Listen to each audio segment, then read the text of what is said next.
আপনি কি ভেবেছেন যে আপনার জায়গাটা খালি কেন আপনাকে আল্লাহ খুঁজবে না? সুবহানাল্লাহ। আল্লাহ বলছেন লাকাদ আহসাহুম ওয়া আদ্দাহুম আদ্দা, আমি প্রত্যেকটা ব্যক্তিকে গণনা করে এক এক করে গণনা করে রেখেছি।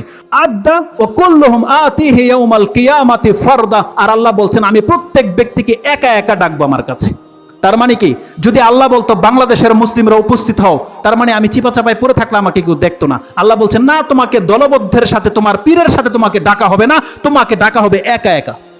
আল্লাহ বলছেন প্রত্যেকটা ব্যক্তিকে আল্লাহ একা দাঁড় করিবে তার সামনে যখন বিচার শুরু হবে। রাসূল সাল্লাল্লাহু আলাইহি ওয়াসাল্লাম বলছেন তিনটা জায়গায় কেউ কারো সামনে আসবে না। এক, যখন তার আমলনামা দেওয়া হবে, সেটা ডান হাতে পড়ুক আর বাম হাতে পড়ুক, এই জায়গায় কোনো ব্যক্তি কারো সামনে আসবে না। দ্বিতীয়, যখন মিজানের পাল্লায় তাকে পাঠানো হবে যে তোমার আমলনামা গিয়ে ওজন করো, সেই দিন সে চারপাশে খুঁজবে যে কেউ যদি আমাকে সাপোর্ট করার মতো থেকে যায়, যে আমার একটা নেকি যদি কমে যায় আমি তার কাছ থেকে ধার করে নেব, সে খুঁজবে, কিন্তু সেখানে কাউকে পাবে না, কাউকে সেখানে পাবে না। আর পাবে না পুলসিরাতের পুলের উপরে কোনো ব্যক্তিকে সে আপনি কাছে পাবেন না। সবাই বলবে আমি কিভাবে বাঁচবো আজকে। যেখানে নবীগণ বলবে আল্লাহুম্মা সাল্লিম সাল্লিম, আল্লাহ তুমি আমাদেরকে নিরাপত্তার সাথে এই পুলকে পার করে দাও, সেখানে আপনার কোথায় থাকবে আমি আর আপনি বলেন? কেউ কাউকে উপকার করবে না।